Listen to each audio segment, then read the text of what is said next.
Our reading today is from the Gospel of Luke, chapter 6, verses 43 through 49. No good tree bears bad fruit, nor does a bad tree bear good fruit. Each tree is recognized by its own fruit. People do not pick figs from thorn bushes or grapes from briars. A good man brings good things out of the good stored up in his heart, and an evil man brings evil things out of the evil stored up in his heart. For the mouth speaks what the heart is full of. Why do you call me Lord, Lord, and do not do what I say? As for everyone who comes to me and hears my words and puts them into practice, I will show you what they are like. They are like a man building a house who dug down deep and laid the foundation on rock. When a flood came, the torrent struck that house but could not shake it because it was well built. But the one who hears my words and does not put them into practice is like a man who built a house on the ground without a foundation. The moment the torrent struck that house, it collapsed and its destruction was complete.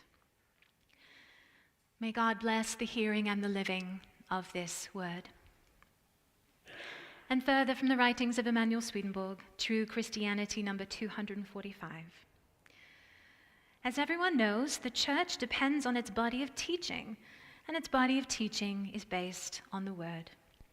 Nevertheless, it is not the body of teaching itself, but its integrity and purity, and therefore an understanding of the word that forms the church. The church in miniature, that is, within us as individuals, is also formed and established not by a body of teaching, but by our faith and by our living our faith. Likewise, what forms and establishes the church in miniature in any of us is not the word, it is the faith based on true perceptions and the life based on good actions that we individually draw from the word and apply to ourselves.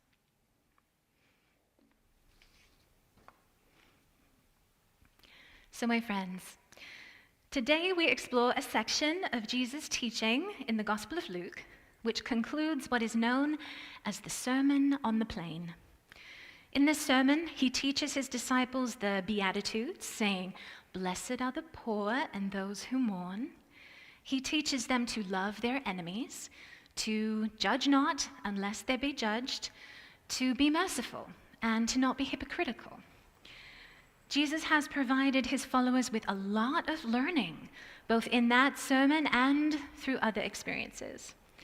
And now he ends on the point that while a lot of learning can be a foundation, the most important part is to live according to it, which can often be trickier than we might think. And Jesus uses two everyday metaphors to make this point. The first metaphor speaks to the goodness and usefulness of what we are able to accomplish, and the second speaks to its resilience or longevity. So the first metaphor is one that Jesus uses often, the fruit tree. While we are more likely now to pluck our fruit from a bin in the produce aisle, the experience of growing and picking fruit directly would have been very familiar to people in Jesus' day.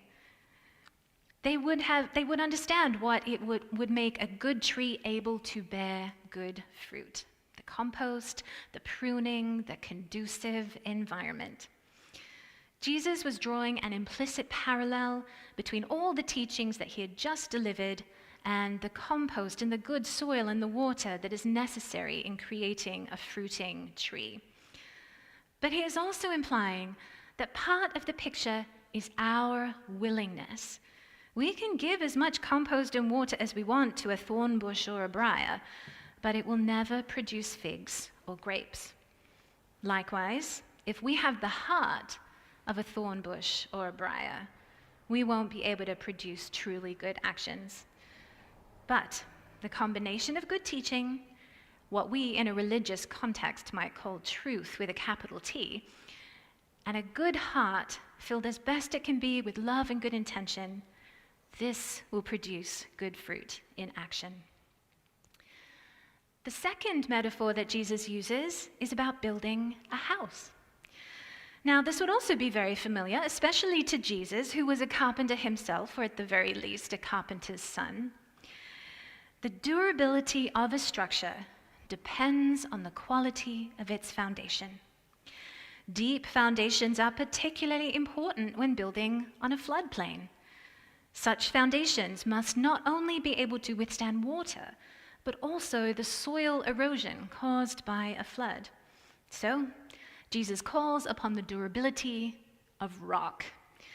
And again, he's comparing good and true teaching to the rock itself, something we can build upon. Build what? The structure and purpose of our life. Life sometimes will throw a torrent of water at us, a flood of hardship that can take many shapes. And Jesus is saying via this metaphor that when we reach down to rely on our most cherished values, then these hardships don't have to take us apart. These hardships don't have to lead us to taking others down with us as we struggle. A life without a strong foundation of values is vulnerable to the uncertainty of hardship, just as a house built on sand might be. So, an unshakable foundation leads to an unshakable structure. An unstable foundation leads to an unstable structure. But I do want to push in on one aspect, though, because I can see how this metaphor might lead us mistakenly to a sense that we are shooting for imperviousness in the face of hardship. We imagine the steadfast little house withstanding the rushing waters, nothing getting in, nothing causing rupture or damage, and standing just the same as the waters fall away. There is indeed something about that idea that might help us be brave, but it also might convince us that the goal is always to remain completely unchanged, that it is always better to be stoic, defended, utterly rational, immovable, and unquestioning. For there is another way to imagine the metaphor, another way to picture hardship in our life that shakes us up, that has the potential to topple our life, and that is an earthquake. Earthquake-resistant building requires a completely different style of design. Flexibility of structure is intentionally sought in order to absorb seismic energy. The building rests on flexible bearings instead of being fixed to the foundation. Diagonal bracing helps absorb lateral forces to prevent the twisting of the structure. Materials are used that allow the structure to bend, and designs generally seek a low center of gravity. And yet still, a foundation of bedrock rather than soil is essential because soil can essentially liquefy during an earthquake. The key is the combination of a solid anchor and a flexible structure, where the building is kept in place, but the design intentionally dissipates the destructive seismic energy. And as we bring this understanding to Jesus' original metaphor, we see the continued importance of bedrock as the foundation. We see the essential benefit of cherished values, of true teaching, of compassionate insight. This is the bedrock of our lives. But the structure of our lives, the selfhood that we build, the good works that we try to achieve, the habits we rely on, the opinions that we hold, these must be designed for flexibility. Hardship will change us, and this is a good thing. With a strong foundation based on truths that teach us to love God and love others, this change will hopefully lead us in a hopeful and expansive direction. Hardship will always be terrifying and disorienting. Whether we are surviving the equivalent of the torrent of water or the earthquake, the goal is to withstand the hardship, not to conquer it. The goal is to make it through intact without surrendering our humanity. Now, There are times when we need a certain amount of imperviousness.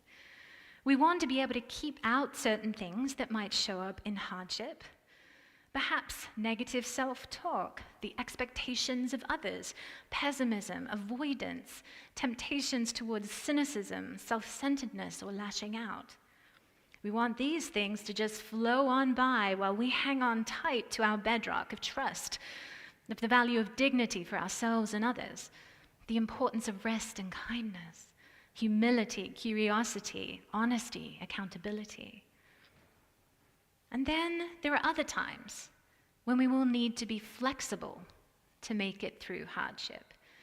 We will need to remember that God built us for resilience, to withstand metaphorical earthquakes, but only if we are willing to let go of our iron grip on how things are supposed to be, or what we imagined our life would be like, or what we think it looks like to be right, or to be strong, or to be holy, or to be worthy. We still need that bedrock. We still need that belief and trust in dignity, integrity, compassion, caring, honesty, humility, and more. But as hardship teaches us, as hardship changes us, we also need our selfhood and the structure of our life, the building of our life, to be able to shift enough in place so that we can see how those things can come to us in new ways, to see how we might have misunderstood them, to see how we may have misapplied them, to see how we might have thought that we didn't need them. And this reminds me of one of my favorite passages from Swedenborg. But those motivated by good are, so to speak, flexible. And when they humble themselves before the divine, they bow down right to the ground. For truth without good is utterly rigid. But when it regards good as the end in view, that rigidity starts to change into flexibility. The rigidity of truth is important, but it can only take us so far. When we try to apply truth to life, when we try to do good and be good, when we look to what good and worthy goals that any situation might have, rigidity must change into flexibility. Not all the way. An earthquake-resistant building doesn't just float off like a balloon when the earthquake starts. It is the combination of steadfastness and flexibility that is the magic, that is the way to be truly resilient, that is the way to keep our house standing. The text uses the phrase, well-built. There are many ways to understand what well-built might mean in our particular lives. Only we can know the times when we need to hunker down and be impervious, and the times that might call for more flexibility and learning.